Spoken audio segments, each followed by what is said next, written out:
My wife is beautiful and understands romance. We were incredibly happy together.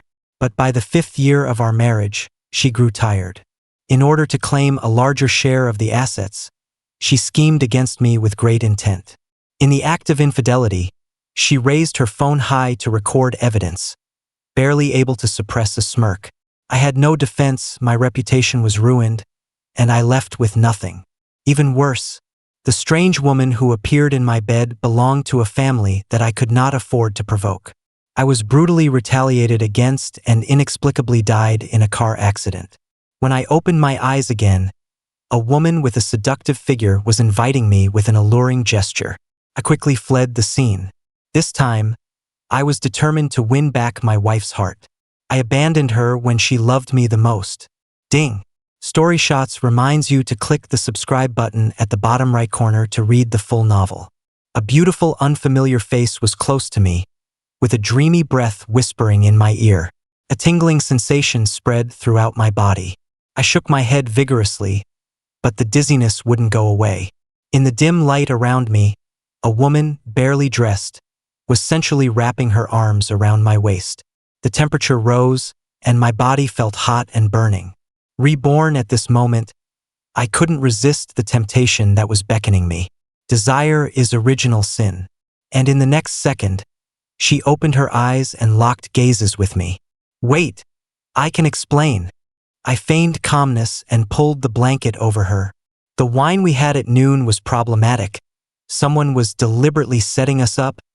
Her face flushed bright red as she hurriedly buried her head in the blanket, revealing 2 beautiful eyes. Liar, you're only saying this because you see I'm awake.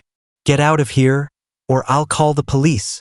I raised my hand, showing the wedding ring on my ring finger, and forced a smile. Wait a moment. A woman will break in with a camera. Trust me just this once.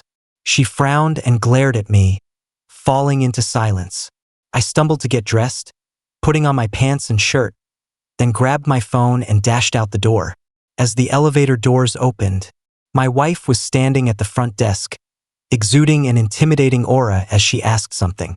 And the man standing next to her had his arm ambiguously draped over her shoulder. He was my good brother, Tommy Cooper.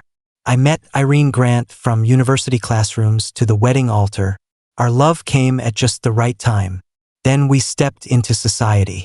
I faced pressure from performance, internal competition at the company, and mortgage and car loans, almost unable to breathe. Cars were stuck in traffic and people were trapped in the city. With a bowl of undercooked rice, I swallowed hard before I could finally stand firm. To others, I seemed successful in my career and blissfully in love with my wife. Even before I was caught in the act, I genuinely believed that. That night, I was nearly out of it. All I knew was that I was crazily seeking the scent of a woman on her snow-white body. Even as Irene slapped me repeatedly across the face, I couldn't feel the pain. Felt like an absurd dream, until I woke up from the dream. I was 1v with the whole world. Photos and videos flew across the internet. Thousands of comments were begging for images. The pressure of public opinion combined with online violence caused me to lose the job I had fought for over the years, along with my most cherished marriage. But what I didn't expect was that the stranger I had spent a passionate night with was actually from a hidden wealthy family. A sudden car accident took my life away. In my dying moments, I saw Irene being held by my good brother Tommy Cooper. There was not a hint of sadness on their faces. Tommy smirked, gently brushing my eyes with his hand. His voice hoarse. I carefully set up a scene, but I didn't expect you to wrap it up so quickly. It's really a bargain for you. How ridiculous. He had followed me since his internship. I had taken great care of him. Step by step, he went from a small assistant to a manager. There were no shortage of beautiful women around him, yet he remained single. I had suspected his orientation more than once. I never imagined the person he liked was my wife, Irene. In this new life, I would definitely make them pay. I stumbled out of the hotel's side door. That woman didn't recognize me at all, so she couldn't catch me.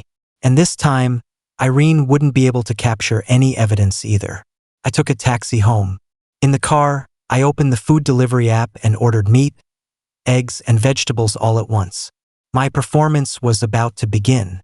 Sure enough, Irene called, her voice terrifyingly low. "Where are you?" "Wife, I'm at home, what's wrong?" I controlled my tone, trying to sound as gentle as possible. There was a moment of silence on the other end before she said, "I didn't see you at your company. Tommy just got off work, so I asked him to take me home." After I hung up, I came out of the bathroom. After throwing up 6 times, I finally felt my muddled mind clear up a bit. When Irene Grant came home, I had already prepared the dishes, heating the oil in the pan with a large spatula in hand. She raised her eyebrows in surprise. "How come you're cooking at home? I heard Tommy Cooper say you drank quite a lot at noon." Tommy peeked out from behind her, waving the marinated dishes in greeting. I winked at him, and he quickly gave me an okay sign, smiling as he said, "Sister-in-law, Mr. Smith has a good alcohol tolerance. I told you not to worry about him." In that moment, I felt a bit dazed. It turns out that a person's acting skills can really be flawless. On the surface, Tommy respected and admired me, obedient to my every word, but in reality he had ulterior motives. I suddenly wanted to know how far Irene and he had gone. After all, in my memory, Irene was quite repulsed by him.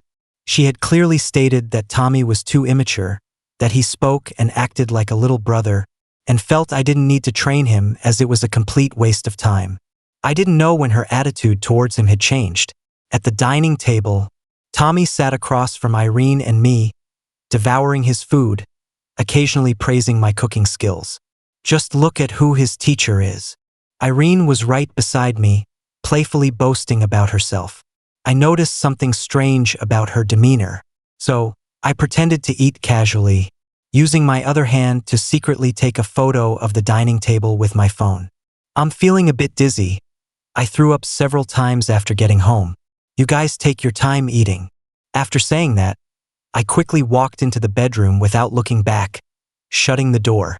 Opening my album, I saw Irene's little foot hooked onto Tommy's thigh. The two of them were getting quite cozy under the table.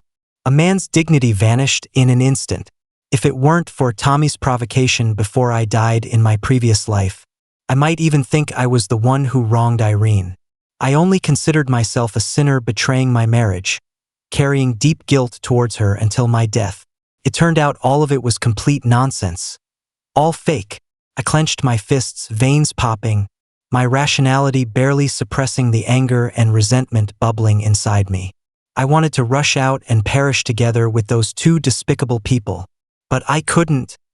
Rebirth was about self-redemption, not walking towards the abyss again. After a long time, Irene finished her shower and lay beside me. I pretended to just wake up. Raising my hand to explore her alluring curves, she quickly pressed down my hand, her expression cold. "Don't mess around. I'm on my period. Does it hurt? I can warm you up with my hands." I placed my hand on her lower abdomen. With our increasingly busy work schedules, we hadn't had an in-depth conversation in a long time. But that was no reason for her to betray me. I understood her. She was tired of it. She didn't love me anymore, and there was no freshness left. But I was determined to make her rekindle her old feelings for me, to love me wholeheartedly once again. I wanted her to experience the feeling of being betrayed by a loved one, a pain worse than death. I gently stroked her lower abdomen, wrapping my other arm around her. "Are you feeling a bit better?" Her body was very stiff, but her tone softened a lot.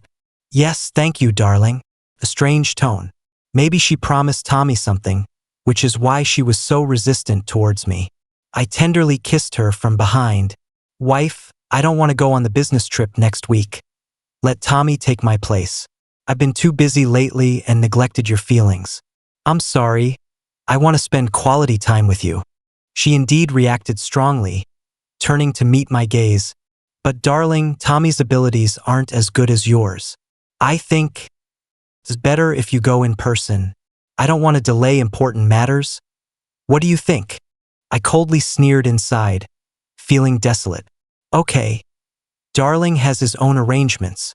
After saying that, I got up from the bed and wiped my mouth from an angle where she couldn't see. The kiss after knowing the truth could only bring me disgust. After a while, I brought the prepared brown sugar water and opened the door, squatting by the bedside. Wife, drink some brown sugar water and get a good night's sleep.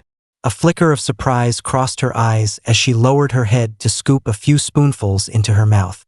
You! Why are you suddenly being so nice to me? I looked deeply into her eyes, smiling brightly. Just reflecting, I was busy making money before, thinking that giving you money would make you happy. I promised to change. I'll give you money, but love and care can't be lacking. Irene smiled back, but I saw the unmasked sense of guilt on her face. The next day, at the company's morning meeting, Tommy Cooper sat diligently at the back. To be honest, if it weren't for me, he wouldn't even have had the chance to sit at the table. At this moment, he held a notebook, listening intently to my speech, occasionally jotting down notes, looking every bit the model employee. Whenever I finished making a point, he was always the first to stand up and applaud, exaggeratingly praising me. There were several times that made me feel quite embarrassed. He used to do this all the time, and I thought he genuinely admired and worshipped me. Although it was a bit uncomfortable, I tolerated it. Only now did I realize that the expressions on the faces of other colleagues were always so unnatural. At the end of the meeting, I reassigned his work. Tommy, quickly prepare the materials and book the tickets. This business trip is an opportunity for you to showcase your abilities. No problem, right? No, Mr. Smith, am I going alone? What about you? He stared at me blankly, his expression confused. I tapped the table. If you have any difficulties, you can bring them up and then overcome them yourself. By the way, in this company, there's only Mr. Smith, not Giles. It's best to think things through before you speak next time. My indifferent tone made him feel a bit embarrassed. Colleagues exchanged glances, all looking quite strange. Tommy forced himself to respond quietly, "Okay, Mr. Smith." As soon as I returned to the office and sat down, he came in with coffee, knocking on the door and speaking ingratiatingly. "Mr. Smith, about what happened yesterday at noon, I should have taken you home, but coincidentally, I had a terrible stomachache and urgently needed to go to the restroom, so I left for a while, and when I came back, you were gone. You're not angry with me about this, are you?" Facing his clumsy attempt to probe, I smiled and took the coffee. I took a light sip and said, "Am I really that petty?" After hearing that, he relaxed, scratching the back of his head and smiling foolishly. He really knows how to act. I patted his shoulder and continued to encourage him. "My investment in you is clear to all the colleagues in the company, so it's inevitable that some people will gossip in private. This time, you're going to another city alone. Get the job done and prove that I didn't make a mistake in choosing you." "Got it." He nodded and earnestly said a bunch of positive things. Finally, he observed my expression and, confirming that there was nothing unusual, cautiously asked, "Giles? Yesterday, when I was in a hurry to go to the restroom, I seemed to see a beautiful woman bump into you. Are you okay?" I squinted and smiled, reminiscing, "Yeah, I've never seen such a beautiful woman, but I had a stomach ache and threw up several times in the restroom." He furrowed his brow thoughtfully, showing concern for me. "Did your gastritis flare up? Let me get you some medicine. You should drink less alcohol during this time to take care of yourself." Such sweet words. I'm perfectly healthy. When you come back, I don't believe Irene Grant will still listen to you. During Tommy's month-long business trip, I began to ponder the reasons for the deterioration of my relationship with Irene. I also put in genuine effort to please her. I invited her back to campus, walking beside the lush banyan trees. Strolling leisurely by her side, I gently tapped her shoulder. "Irene, I heard there are many boys chasing after you. Do I need to queue up in France now?" The woman, shrouded in light and shadow, looked a bit dazed. Then she played along with a pout. "You're quite charming. I'll reward you 50 cents. I took the opportunity to hook her hand, our fingers intertwined.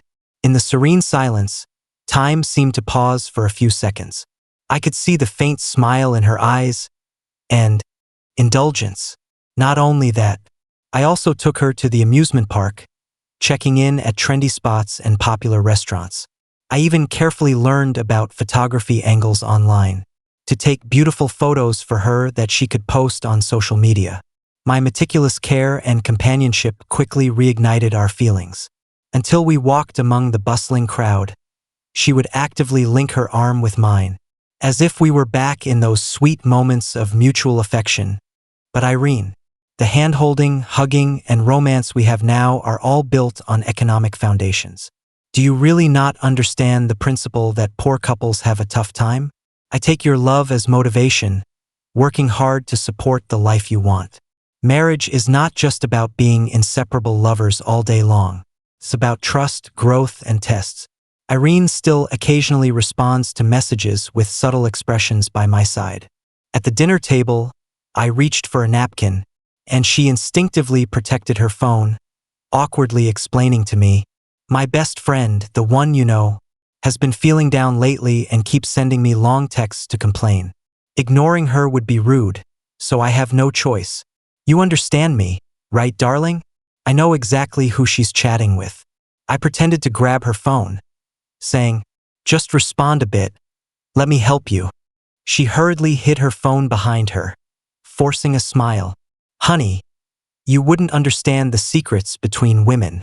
After saying that, she rewarded me with a quick kiss. What a bad luck. Sure enough, after some time, Irene Grant's attitude towards me improved a lot. The chats with her best friend on her phone gradually decreased. The best friend seemed to be getting anxious, sending her some tempting photos of abs, which I just happened to see. At that moment, she was taking a shower in the bathroom. The scent of candles flickered, and the room was filled with a romantic atmosphere. She asked me if her new pajamas looked good. They were my favorite style. To be honest, Irene Grant is truly beautiful. Years have left no marks on her face. Instead, there's a hint of mature femininity in her every gesture.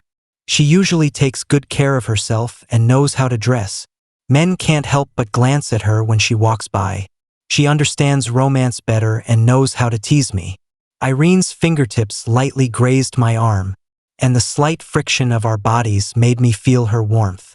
It was a long-lost, unspoken understanding. I knew this was her deep love inviting me, but I didn't want to. The next moment, I took out my laptop and paused the romantic moment. She leaned over, complaining, "Honey, what are you doing? At this time, you're actually thinking about work." I gently ruffled her hair and took out my trump card that I had prepared long ago. I had already given her love and companionship. What I needed was something that could truly move her. "Wife, I know you don't like your current job. You can use this money to open a store or do something you want to do. I fully support you." She looked at the deposit numbers on the webpage. Covering her face with her hands, tears fell from between her fingers, and she was so excited. "Honey, you understand me so well. I'm so touched. I simply love you to death. Boo-hoo." She buried her head in my chest, holding me tightly. "But I'm sorry," I realized. Money is for women to see, not for them to spend. In my previous life, this money was indeed saved for her. But she didn't deserve it. After that, Irene teased me once again. As her hand wandered down, I tapped her head, pretending to be serious. "Irene, this is a risky investment. Quickly get up and make a plan for me to see your thoughts." She chuckled. "As you wish, Mr. Smith." After that, she confidently wrote plans at the desk all night. And I slept soundly. Tommy Cooper returned looking much darker and quite exhausted. Although the process wasn't very smooth, he still managed to complete the work. I made a point to praise him in the meeting. He grinned widely. No way, no way. It's all thanks to Mr. Smith's good teaching." I smiled and didn't respond. After work, I specifically held a banquet to treat him, with all the colleagues from the department present. Of course, I also invited Irene. You all know that this time the client had a lot of demands. I often stayed up all night revising the plans. Wow, sometimes I can't even tell day from night. When I close my eyes, I just want to go home. But I think of the company and our family fighting for. Tommy passionately raised his glass at the dinner table and spoke eloquently. He turned sharing experiences into an award acceptance speech. Irene attended in a light blue long dress, which made her skin look as delicate as snow jade, and her face was exquisite and pure. It was worth it for me to specially ask her for help, using the excuse to impress those female colleagues who had improper thoughts about me, and coax her to dress up nicely. Tommy's eyes widened when he saw Irene at the door, and his tone became even firmer. In short, from now on, I will work even harder. Mr. Smith is the person I respect the most, and I will never let him down.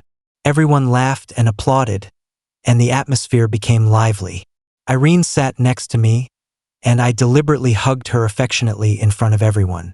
Mr. Smith, your wife is so beautiful. I thought a celebrity had come. Yeah. You two together are simply a perfect match. Hey, our Mr. Smith is also very handsome. Okay, I'm really into it. Everyone was envious of Irene and me, exchanging compliments. Only Tommy lowered his head, gloomily drinking. He sniffed and suddenly looked up. Come on, Mr. Smith, sister-in-law. I toast you both. One glass after another.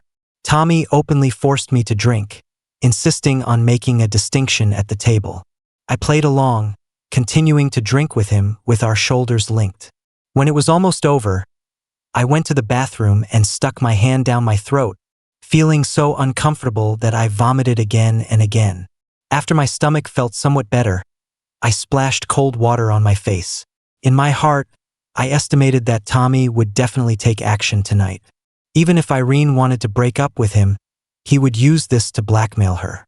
While I was pondering, a stunning woman's profile suddenly appeared in the mirror of the men's restroom. I recognized her. It was the unfamiliar woman from the hotel. She curled her lips, her tone teasing. Big guy, I just saw your wife helping another man into a car. Do you want to go take a look? Most of the people at the dining table had already left. Outside, the sound of rain was pouring, and the entire city was shrouded in a heavy curtain of rain at night. A chill of autumn seeped into my chest. Irene Grant texted me, "Honey, I called a driver for you. You go home first. My best friend has broken up again. I'll be back later to cuddle with you, so wait for me." Okay. Before I could lock the screen, a curious head popped into my line of sight. What are you doing? I put away my phone, feeling confused. When did that strange woman catch up to me? She excitedly grabbed my arm. What do you mean, what? Let's go catch them in the act. I shot her a glare and coldly said, "Don't touch me. What does it have to do with her?" She was momentarily stunned, then raised her voice. Who wants to touch you? What a shameless guy. Reacting so strongly. You're not gay, are you? At this, she paused, then nodded, confidently adding, No wonder last time, when such a beautiful woman was lying in front of you, you couldn't get it up. I was speechless. Are you crazy? It was somewhat terrifying to think about her identity. Sure enough, she sneered, I was thinking about what happened last time, and wanted to have someone dig out your eyes, but after observing you, I found you quite pitiful. How can someone so big be so blind and green? My heart sank. Cold sweat broke out on my back. This woman, the car accident in my last life was indeed not an accident, but her revenge. She glanced at me and suddenly laughed. Big guy, what kind of expression is that? Are you really scared? I'm just joking. Don't be nervous. I'm not part of the mafia. This little girl. She looks so much younger than me, and she dares to call herself sister? I frowned and walked toward the garage. Just how explosive could this be? I wanted to know. As I approached Tommy Cooper's SUV, I heard some sounds inside, but I couldn't make them out clearly. I crouched down and slowly leaned closer, pulling out my phone to record. Just as I took a few steps, the hem of my clothes was tugged.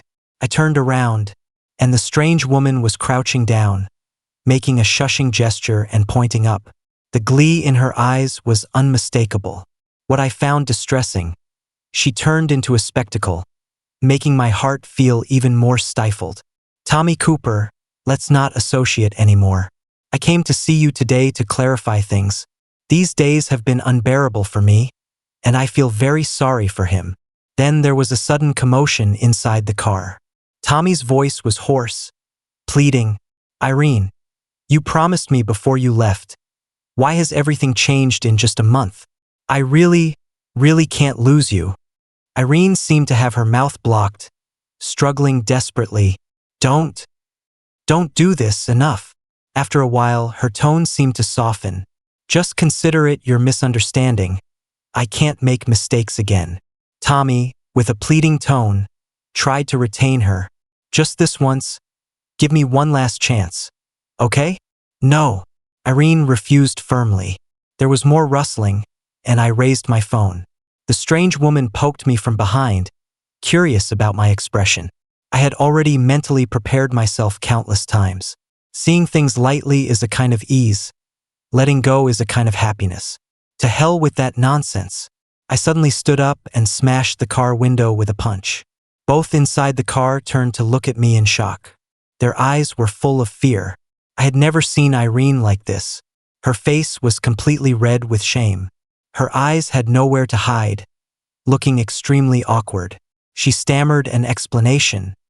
Honey, he was drunk. It was me. I ran into him on the way, and he said he'd drive me home." "Driving under the influence, really?" the strange woman teased, laughing. I couldn't help but sigh inwardly. In my last life, when she and I were caught in bed, Tommy also stood by, gloating. And Tommy was different from what I imagined. He was quite calm. "Giles, she said she liked me. If you want to blame someone, blame me. I couldn't control myself." Irene slapped him, her eyes red with anger. "Are you insane? When did I say I liked you?" She tidied her bangs, tears sliding down her cheeks. A sight that made me feel pity, like a pear blossom in rain.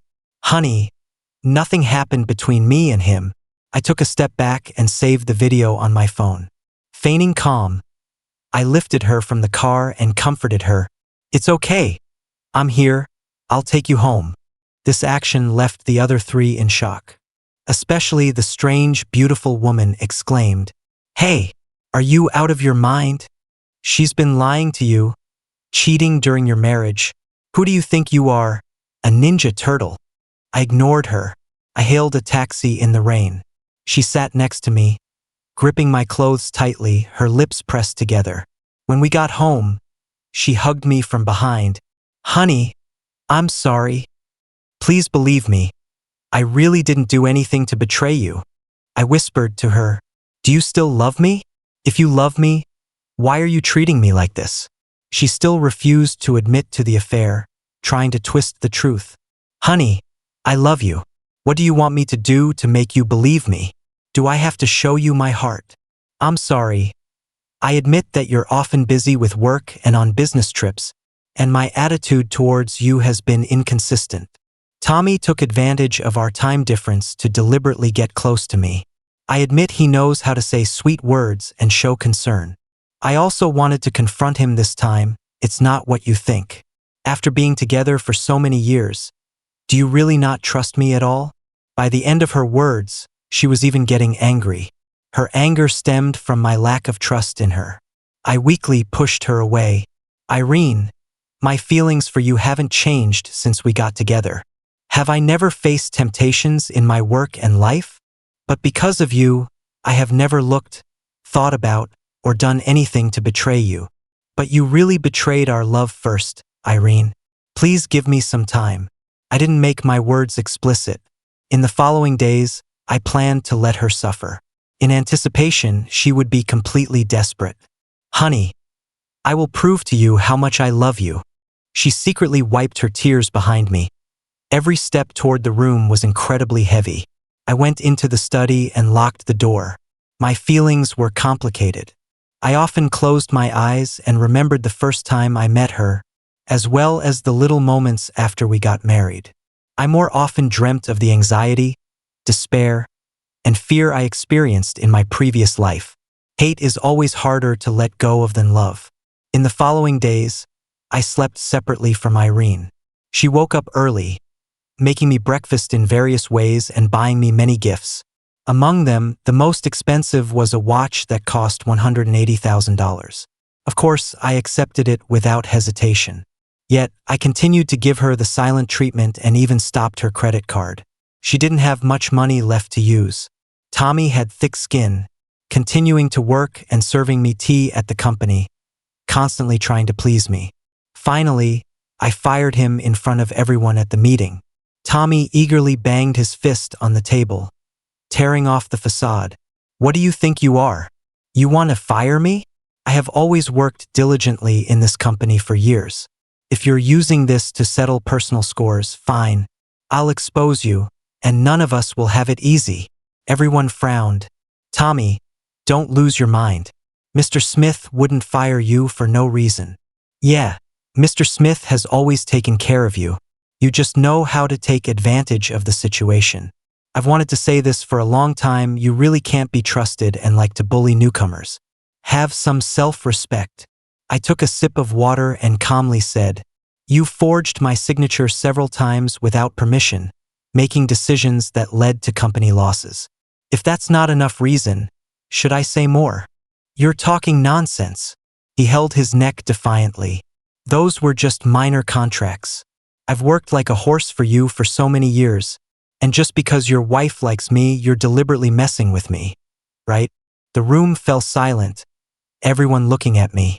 I raised my eyebrows. "So, do you still have contact with her?" He gritted his teeth and nodded. "So what if I do? I'll take this to higher authorities. This isn't over between us." In the evening glow, it looked like a gentle oil painting. A strange woman ran to find me. I was cleaning my new place. "Wow, you're quite the schemer. You've emptied everything out, and your wife is still foolishly waiting for you in the restaurant for a candlelight dinner." I had tricked Irene earlier, saying we would have dinner together. In reality, I had already arranged for the moving company to move my things as quickly as possible. During this time, she was suffering immensely, feeling guilty, and even speaking cautiously. She hoped to repair our relationship. She firmly believed that as long as she could touch me, I would forgive her for one mistake. "Well, you should thank me for giving you so much evidence to submit to the lawyer. Tomorrow I will officially file for divorce. She won't get a single cent." I really appreciated the woman named Nina. Since the last time we were set up, she had been arranging for people to secretly investigate them.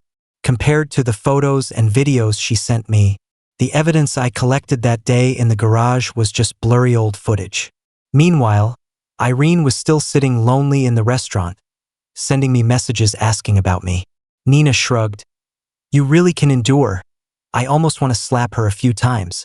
You're impressive, torturing her mentally, giving her hope, then crushing it, and leaving her with a cliff-like divorce. Terrifying." I hung up on Irene's incessant calls and directly blocked her. Nina was still very angry about the last incident.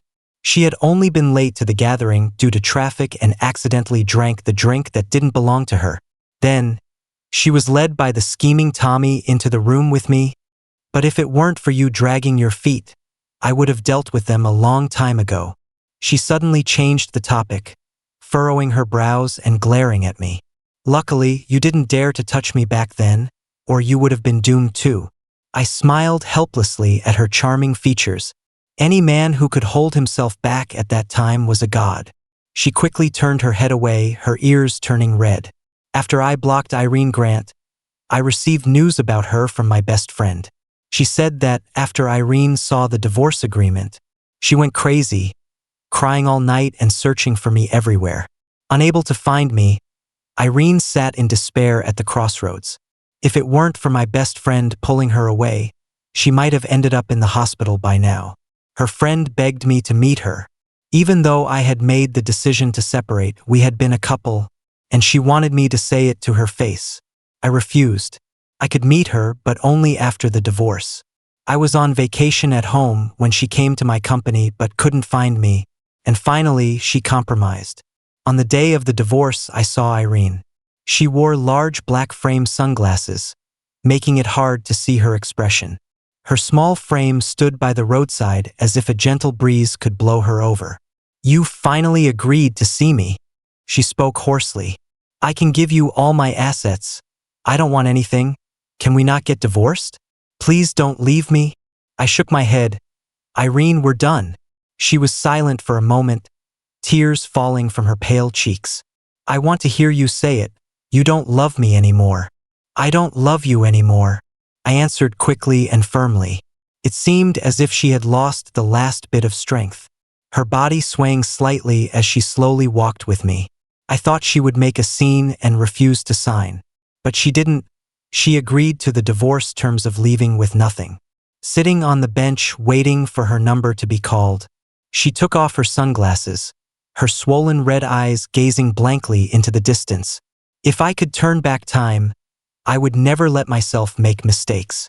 Unfortunately, there are no ifs. After signing, I felt an inexplicable sense of relief. Irene was still by my side. I should rein in my excitement a little. But sadly, she noticed my happiness and said forlornly, maybe I won't see you again. Can you give me one last hug? As soon as she finished speaking, a car horn sounded urgently from the roadside. A blue McLaren sports car pulled up, with Nina Simpson peering out at me. I left Irene behind and got into the car without looking back. Irene grew increasingly blurry in the rearview mirror until she completely disappeared. How do you feel? Pretty good, right? I knew Nina Simpson was doing it on purpose. Maybe she felt sorry for me. I sincerely thanked her. Nina chuckled lightly. What good is thanks? Pay back the money you owe me? When did I owe her money? You're not trying to back out of paying, are you? Last time you put on your clothes and ran away. I covered the hotel bill. I chuckled. Did she really need that little bit of money? Okay, I'll transfer the money to you. Can we not mention this again? Don't you feel embarrassed? At that time, she and I had been quite candid with each other. She focused on driving, glancing at me occasionally. It is quite embarrassing. I was so angry I wanted to gouge your eyes out, but then I saw you sitting by the roadside all night. Your expression was so melancholic it was about to shatter. I thought you might have a terminal illness. Alas, I ended up softening my heart. Thank you for being merciful. In my previous life, I died in a sudden car accident. It seems it wasn't just a coincidence. All right, we've arrived. Nina parked the car by the roadside. As I got out, she called out to me again.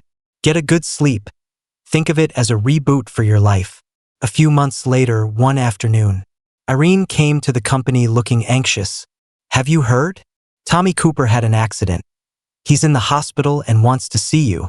I'm busy. I didn't even lift my head. Irene raised her voice. He's in critical condition. When did you become so heartless? I was amused by her anger. Irene, what are you talking about? She questioned me angrily. I really underestimated you. Turns out you've been with a rich woman all along. You were the one planning the divorce. A rich woman? Nina was clearly much younger than me. Because of your departure, I felt like I was dying. Tommy has come to see me several times during this period, and I haven't acknowledged him at all. This time he had the accident because of me. I feel guilty. I'm begging you, please come with me to see him. I put down my pen and sighed. Fine. At the hospital bed, Tommy was covered in tubes. A white cloth was over his eyes, and he asked when he heard movement, Is Giles here? The smell of disinfectant in the hospital was overwhelming as I walked to his bedside. Say what you need to. He was silent for a moment before speaking slowly. Giles, I'm sorry. I was momentarily possessed. I admired you. I wanted to become someone as excellent as you. But I didn't know when this feeling turned into jealousy. I was jealous of your ability at work and jealous that you had a beautiful wife. I thought how wonderful it would be if Irene had chosen me back then. I didn't dare to think about it. But I did it. I exploited the misunderstanding between you two and planned a chance encounter with her, trying to win her over. I was so proud. Do you know that sickening sense of satisfaction?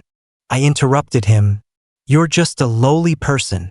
Tommy Cooper chuckled hoarsely a couple of times. Later, you fired me, and I went to find Irene Grant. She wouldn't even look at me. I was unwilling to accept it. I felt like I had already lost my job and couldn't lose her too. But she never gave me another chance. I'm a very stubborn person. I won't give up on her until the last moment of my life. Irene Grant listened silently. I didn't understand. What exactly are you trying to say? He shouted with difficulty. I, Tommy Cooper, am no worse than you. I can do everything you can do. Such a juvenile thought. All right, stop shouting. There are things I can't do that you've done. I certainly don't have the ability to destroy someone's family. And if you don't die this time, you should get your mental health checked. It's pretty concerning. After saying that, I left. Irene Grant followed me out. The doctor said he will never see again. I stopped Irene Grant. You're willing to be his eyes, so don't come looking for me again. I really don't want to see you anymore. It's quite disgusting. Irene Grant shook her head anxiously, her eyes reddening. I didn't mean that. I just want to prove to you that there's nothing between him and me anymore. I ignored her, and she cried while chasing after me. I beg you, please don't be silent. You can scold me if you want, but why do you have to give me the silent treatment? She stumbled and fell to the ground. I paused, listening to the muffled cries behind me, and never looked back. The crying grew louder, completely breaking down. I hoped that at this moment she could truly understand. Humility and tears cannot buy love. Some things once missed are forever lost in life.